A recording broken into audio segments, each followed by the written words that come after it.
membuat judul Setitik Harapan dalam Ruang Sesak Pengadilan. Majelis Hakim yang mulia, Jaksa Penuntut Umum dan Penasihat Hukum yang terhormat. Setelah berlangsungnya persidangan yang cukup panjang dan melelahkan, akhirnya sampailah kesempatan bagi saya untuk menyampaikan pembelaan dalam perkara pidana ini. Pada awal kesempatan ini, perkenankan saya lebih dahulu menyampaikan puji dan syukur yang tidak terbatas atas kebesaran dan berkat Allah yang Maha Kuasa, Tuhan yang Maha Pengasih, atas perlindungan, perawatan, dan nafas kehidupan bagi saya, istri, dan anak-anak di masa sulit yang sedang kami hadapi saat ini.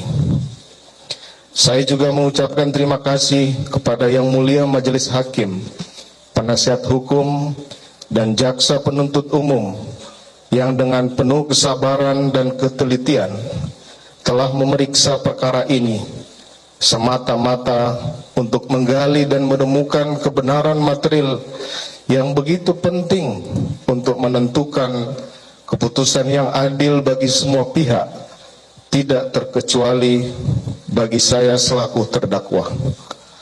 Majelis Hakim yang mulia, Jaksa Penuntut Umum, dan Penasihat Hukum yang terhormat.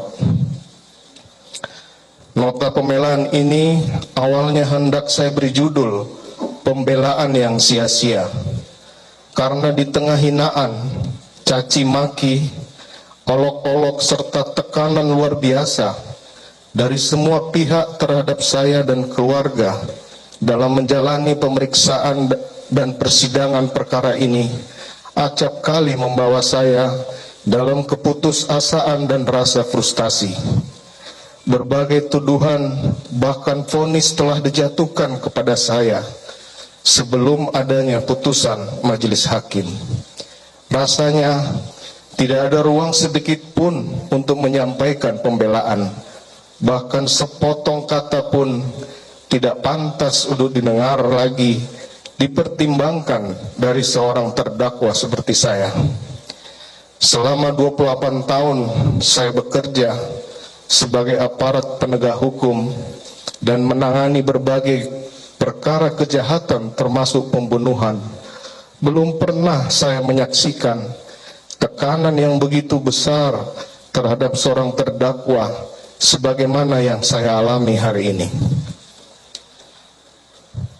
Saya nyaris kehilangan hak sebagai seorang terdakwa untuk mendapatkan pemeriksaan yang objektif, dianggap telah bersalah sejak awal pemeriksaan dan haruslah dihukum berat tanpa perlu mempertimbangkan alasan apapun dari saya sebagai terdakwa.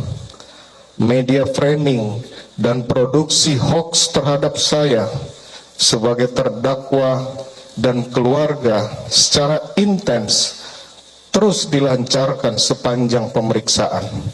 Berikut tekanan massa baik di dalam maupun di luar persidangan yang kemudian telah mempengaruhi persepsi publik, bahkan mungkin mempengaruhi arah pemeriksaan perkara ini, mengikuti kemauan sebagian pihak, termasuk juga mereka yang mencari popularitas dari perkara yang tengah saya hadapi. Saya tidak memahami bagaimana hal tersebut terjadi, sementara prinsip negara hukum yang memberikan hak atas jaminan, perlindungan, dan kepastian hukum yang adil, serta perlakuan yang sama bagi semua warga negara di mata hukum, masih diletakkan dalam konstitusi negara kita. Demikian pula prinsip praduga tidak bersalah atau presumption of innocence yang seharusnya ditegakkan berdasarkan artikel 11 Deklarasi Universal Hak Asasi Manusia, artikel 14 ICCPR, serta penjelasan umum butir ketiga huruf C KUHP. Demikian pula pasal 8 ayat 1 Undang-Undang Nomor 48 Tahun 2009 tentang kekuasaan kehakiman yang menegaskan bahwa setiap orang yang dituntut dan dihadapkan di muka sidang pengadilan wajib dianggap tidak bersalah sampai adanya putusan pengadilan yang menyatakan kesalahannya.